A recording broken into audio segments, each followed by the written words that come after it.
I know who I am. I know who I can be. And I know I can still do something good.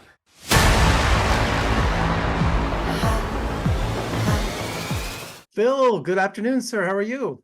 So nice to meet you, Jeffrey. I love your background. Thank you very much. I love this movie. Congratulations. It's just fantastic crime drama, so I loved it. Oh, thank you so much. I'm so glad you liked it. And thank you for watching it.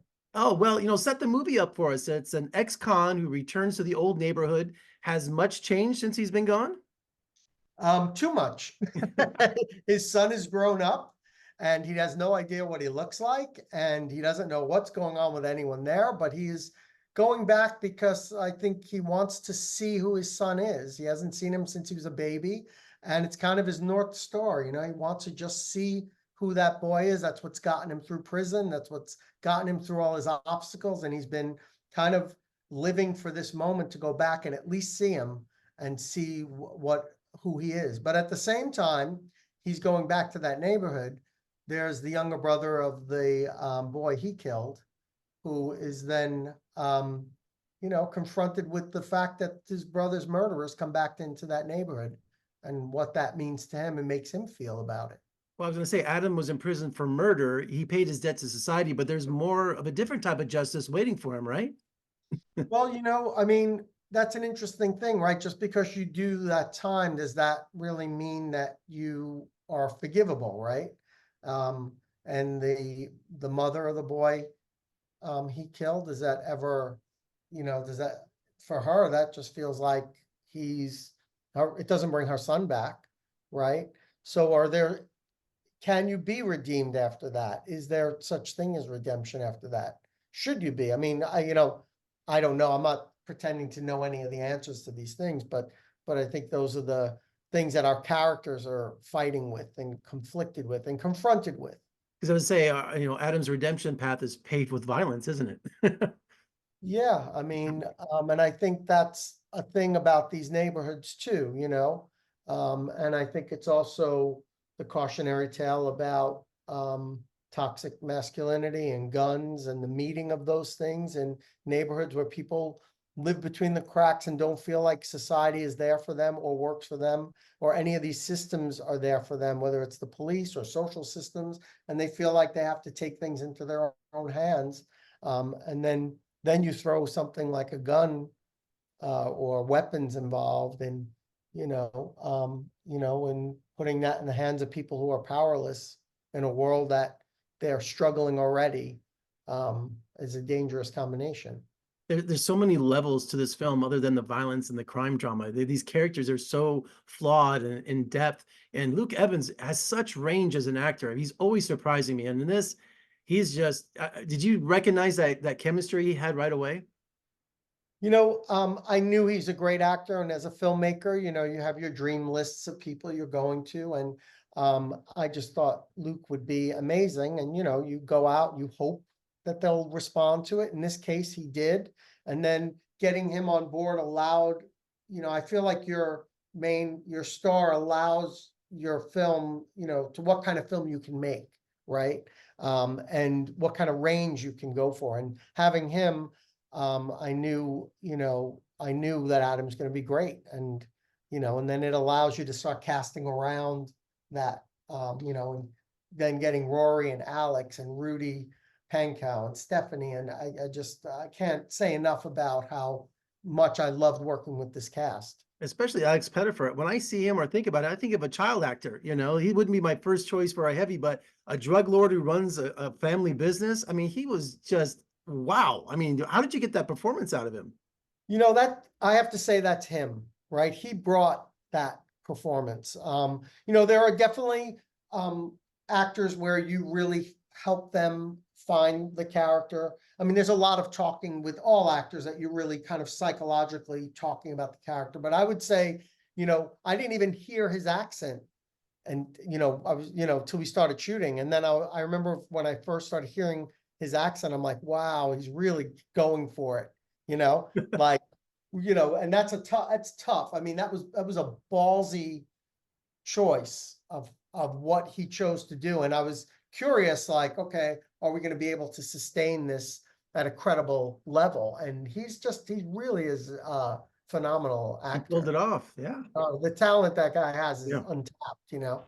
Well, Phil, you've got Groucho, you've got Chico, and you've got Harpo, but the lesser known Zeppo, which is the same when we got Macaulay Culkin, we got Kieran Culkin, now we got Rory Culkin. You know, Rory Culkin and is his appearance is chilling in this movie, by the way. yeah, he is, you know, he brings such empathy to Mike. You know, I love the vulnerability he brings to a challenging character on paper, right? But I love all the nuance he brought. I love how vulnerable we feel. We feel how uncomfortable Mike is in this world, and I think he really brought all of that so well. Brought it in every pore of that character, you know. And tell me about the look of the movie, the style. I mean, the lighting and the colors. I mean, it looked like almost like a dream. Oh, wow. Well, thanks. I mean, Sarah Dean, our director of photography, she is really gifted. And I loved working with her. We spent a lot of time not only on the look of the film and, you know, doing tons of photos and references, but then going to every location. We spent weeks going to finding locations together, finding everything together. And I think she just brought such a beauty with the lighting, where I really love this idea of beautiful decay. I love the layers of a broken city, you know, where even the walls are telling us a story when I see the layers of graffiti or things written. And, you know, I kind of feel like they're those old prison walls where there's a story on those walls of what are they? So I love that she brought that with her lighting. And I think she also, you know, a lot of it was handheld, and she was operating, and I loved her feel, her handheld feel. I really leaned into that. The more I could kind of see and feel how I loved her sensibility. So I really leaned into that. There's a famous family story they tell around Thanksgiving is my second time to England. I got mixed up Gatwick and Manchester. So I flew into Manchester and it didn't look familiar. And I went up to the information booth and she's like, darling, you're in the north of London, you know. I was in the wrong way. So I understand that New York City doubled for Manchester in this movie. Yeah. I mean, you know, I remember when the producers floated the idea by me. You know, they're always looking for ways to get the most out of the production with the resources that they have. And they said, I mean, originally they were like, "What do you think of London?" I go, "I think that's in the UK. What are you talking about? New York film." But you know, we started doing some scouting virtually, you know, and looking at locations. And then I started seeing, you know, I had my own workbook where I would always have pictures of every scene as references. And then I shared that with them, and we started finding stuff in Manchester that really looked like the kind of New York that I was looking for. And this kind of industrial part of Brooklyn. And it really looked great. You And we can't were tell, able my to friend. find it. You Oh, can't that's great tell. to You really hear. can't. That's great to hear. We did a lot of work. Production design did a lot of work, and in our DP, Sarah and I, and our location, the whole team really took it. There's two things we took, you know, really, I mean, you take everything serious, but there was so much attention to detail in finding the perfect locations in our minds, and also bringing a dialect coach. We had Rick Lipton, who is he's a top of the industry dialect coach, and we had him on set, so we didn't have accents all over the place. We were making sure everyone had the same dialect, the same accent, and it was consistent. And those two things, we were like, well, if we're going to shoot in the UK, we have to have these things have to be right. It's that attention to detail that just makes it fantastic. So, Well, thanks. We tried really hard on it. and finally today, you have a line in the movie where you talk about heroes as a child. You know, who was your hero when you were a child? My hero was my dad. There it is. And, you know, I was that kid Adam is talking about. And my dad got to see the film just, you know, a few weeks ago, and then passed away. Hmm. So he did get to see it right before I'm able to release it. So I The did get audience of one, huh, to Phil? see it.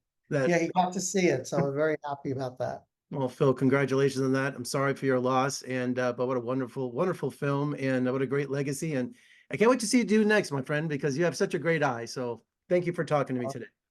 Thank you so much. It's so kind of you to say. And thank you for watching the movie and all the kind words. I'm so thrilled you liked it. Thank you so much. Let's talk again soon. Okay, thanks. Bye.